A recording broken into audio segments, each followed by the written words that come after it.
Iran যুদ্ধ আমেরিকার পরাশক্তির মুখোশ খুলে দিয়েছে। যুদ্ধ শুরু হবার পর থেকেই ডোনাল্ড ট্রাম্পের একের পর এক অসংলগ্ন বক্তব্য এবং মার্কিন বাহিনীর লক্ষ্যহীন ক্রমাগত ভুল সিদ্ধান্ত আমেরিকার সামরিক দুর্বলতা চোখে আঙুল দিয়ে দেখিয়ে দিচ্ছে।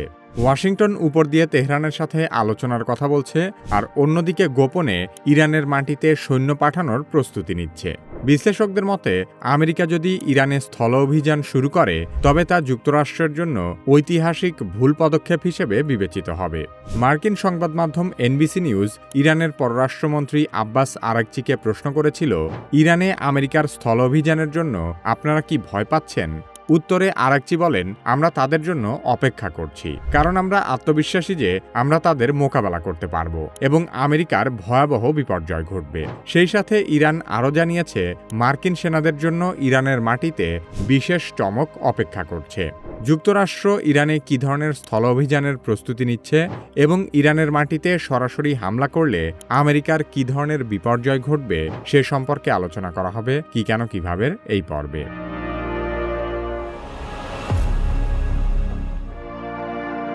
ইসরায়েলের সঙ্গে যৌথ সামরিক অভিযান শুরুর পর থেকে মাত্র এক মাসে যুক্তরাষ্ট্র ইরানের ভেতরে প্রায় ৯,০০০ হামলা চালিয়েছে। কিন্তু এত বিপুল পরিমাণ হামলা চালিয়েও ইরানের সামরিক সক্ষমতা ধ্বংস করা সম্ভব হয়নি। যদিও আমেরিকা একাধিকবার দাবি করেছে যে তারা ইরানের মিসাইল, ড্রোন এবং সামুদ্রিক মাইন নিঃশেষ করে দিয়েছে, কিন্তু প্রতিবারই ইরান অতীতের চেয়ে ভয়াবহ পাল্টা আক্রমণ করে আমেরিকার দাবি মিথ্যা প্রমাণ করেছে। আকাশপথে হামলা করে যা করার ছিল যুক্তরাষ্ট্র ইতোমধ্যে তার প্রায় সবই করে ফেলেছে। তারা না ইরানের সামরিক সক্ষমতা ধ্বংস করতে পেরেছে, না হরমুজ প্রণালী ইরানের কবল থেকে মুক্ত করতে পেরেছে। এমন পরিস্থিতিতে আমেরিকা সরাসরি হার মেনে যুদ্ধ বন্ধও করতে পারছে না। আর সে কারণেই যুদ্ধকে নতুন মাত্রা দেওয়ার জন্য ট্রাম্প প্রশাসন ইরানে স্থল অভিযানের পরিকল্পনা করছে। বিশ্লেষকদের মতে, মার্কিন সেনা মোতায়েনের প্রধান লক্ষ্য হতে পারে ইরানের খার্গ দ্বীপ দখল করা। ইরানের খনিজ তেল বাণিজ্যের অন্যতম কেন্দ্র খার্গ দ্বীপে কিছুদিন আগেও যুক্তরাষ্ট্র বিমান হামলা চালিয়েছিল, কিন্তু তাতে ইরানের খনিজ তেল খাত ধ্বংস করা কিংবা হরমুজ প্রণালীর নিয়ন্ত্রণ ফিরে পাওয়ার মতো কোনো লক্ষ্যই অর্জন করতে পারেনি আমেরিকা। তাই এবার সরাসরি সেনা মোতায়েন করে খার্গ দ্বীপ দখল করা কিংবা হরমুজ প্রণালীর নিয়ন্ত্রণের লক্ষ্য নিয়ে স্থল অভিযানে যেতে চাইছে পেন্টাগন। ইরানের মাটিতে মার্কিন সেনা পাঠানোর পেছনে আমেরিকার অবশ্য আরেকটি অভিলাষ আছে, আর তা হল ইরানের পরিশুদ্ধ পারমাণবিক উপাদান সংগ্রহ করে তা সুরক্ষিতভাবে ইরান থেকে বের করে আনা। কিন্তু এই কাজের জন্য ইরানের ভূখণ্ডের গভীরে দীর্ঘ অপারেশন চালাতে হবে, যা যুক্তরাষ্ট্রের মতো উন্নত সামরিক বাহিনীর জন্যও একটি মারাত্মক আত্মঘাতী পদক্ষেপ হবে। পারস্য উপসাগরীয় অঞ্চলে যুক্তরাষ্ট্র যে অতিরিক্ত বাহিনী পাঠানোর পরিকল্পনা করেছে তা মূলত ৩টি আলাদা ইউনিট নিয়ে গঠিত এবং প্রতিটি ইউনিটের যাত্রাপথ ও উদ্দেশ্যও ভিন্ন। প্রথম ইউনিট হল ট্রিপলি অ্যাম্ফিবিয়াস গ্রুপ, দ্বিতীয় ইউনিট বক্সার অ্যাম্ফিবিয়াস গ্রুপ এবং তৃতীয় ইউনিটটি হল ৮২তম এয়ারবর্ন ডিভিশনের একটি অংশ। আমেরিকার উভচর আক্রমণ জাহাজ ট্রিপলি এবং ৩১তম মেরিন এক্সপেডিটরি ইউনিটের সমন্বিত একটি ব্যাটালিয়ন হল Tripoli amphibious ready group. USS Tripoli একটি আধুনিক আমেরিকা ক্লাস যুদ্ধজাহাজ, যা স্থল ও আকাশ দুই দিক থেকেই আক্রমণ চালাতে সক্ষম এবং একই সাথে এখান থেকে যুদ্ধবিমানও পরিচালনা করা যায়। এটি জাপান থেকে যাত্রা করে দ্রুত মধ্যপ্রাচ্যের দিকে অগ্রসর হচ্ছে এবং খুব শিগগিরই পারস্য উপসাগরের অপারেশন অঞ্চলে পৌঁছানোর সম্ভাবনা রয়েছে। ট্রিপলি গ্রুপকে ১৯৯৮ সালে ইরাকে অপারেশন ডেজার্ট ফক্সে মোতায়েন করা হয়েছিল। দ্বিতীয় ব্যাটালিয়ন বক্সার অ্যাম্ফিবিয়াস গ্রুপ যুক্তরাষ্ট্রের ক্যালিফোর্নিয়ার সান ডিয়েগো থেকে রওনা হয়েছে। ইউএসএস বক্সার একটি শক্তিশালী অ্যাসল্ট শিপ। এটি দীর্ঘপথ অতিক্রম করে যুদ্ধাঞ্চলে যোগ দেবে। এই ইউনিটের উপসাগরীয় অঞ্চলে যুদ্ধের ব্যাপক অভিজ্ঞতা রয়েছে। ১৯৯০-৯১ সালে এটি কুয়েত উপকূলে ইরাকি বাহিনীর বিরুদ্ধে অভিযান চালিয়েছে এবং ২০০৪-৫ সালের ইরাকের নাজাফ প্রদেশে এই ইউনিট মোতায়েন করা হয়েছিল। ট্রিপলি এবং বক্সার অ্যাম্ফিবিয়াস গ্রুপ মিলিয়ে প্রায় ৪৫০০ মেরিন ও নাবিক মোতায়েন করা হবে।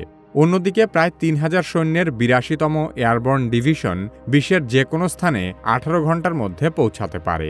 এয়ারবর্ন ডিভিশন হল এমন একটি সামরিক ইউনিট যাদেরকে প্যারাশুট ব্যবহার করে বিমান থেকে লাফিয়ে পড়ে সরাসরি যুদ্ধক্ষেত্রে নামার জন্য বিশেষভাবে প্রশিক্ষণ দেওয়া হয়। এরা মূলত বিমানবন্দর দখল করতে এবং কোনো এলাকা সুরক্ষিত করার জন্য কাজ করে। তবে এদের কোনো এলাকায় দীর্ঘ সময় অবস্থানের সক্ষমতা নেই। এই ডিভিশন দ্বিতীয় বিশ্বযুদ্ধের সময় নরম্যান্ডি এবং নেদারল্যান্ডস অভিযানে অংশ নিয়েছিল।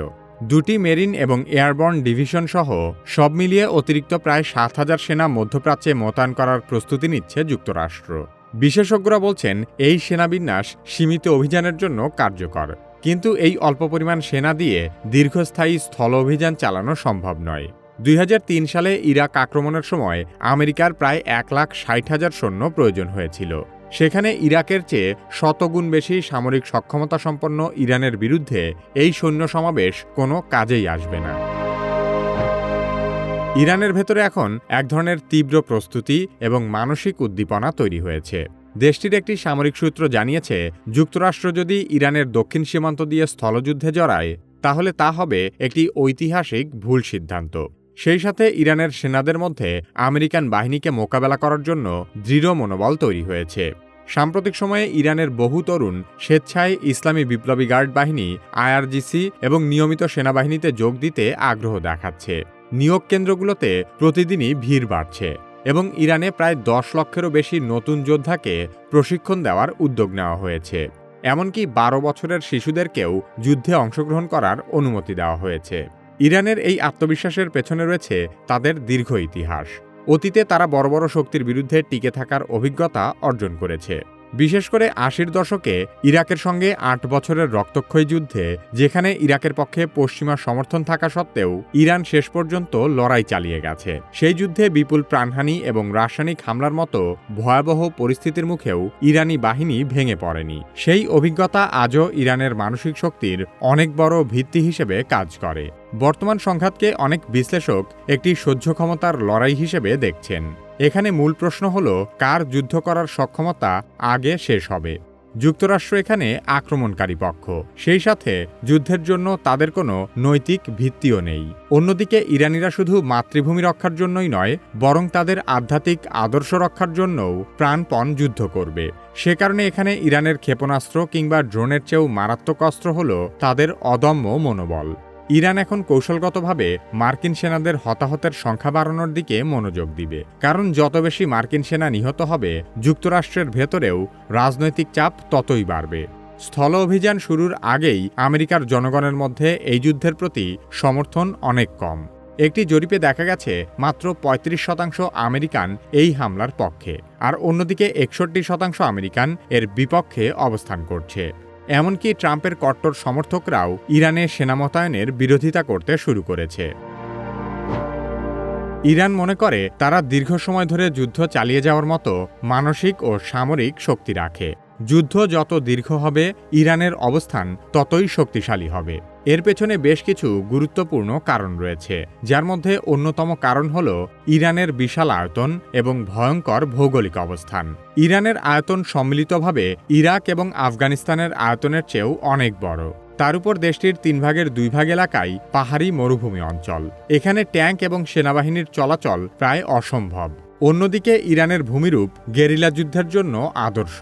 তাই আমেরিকান সেনারা এখানে তাদের রসদ সরবরাহ ব্যবস্থা টিকিয়ে রাখতে নিয়মিত হিমশিম খাবে।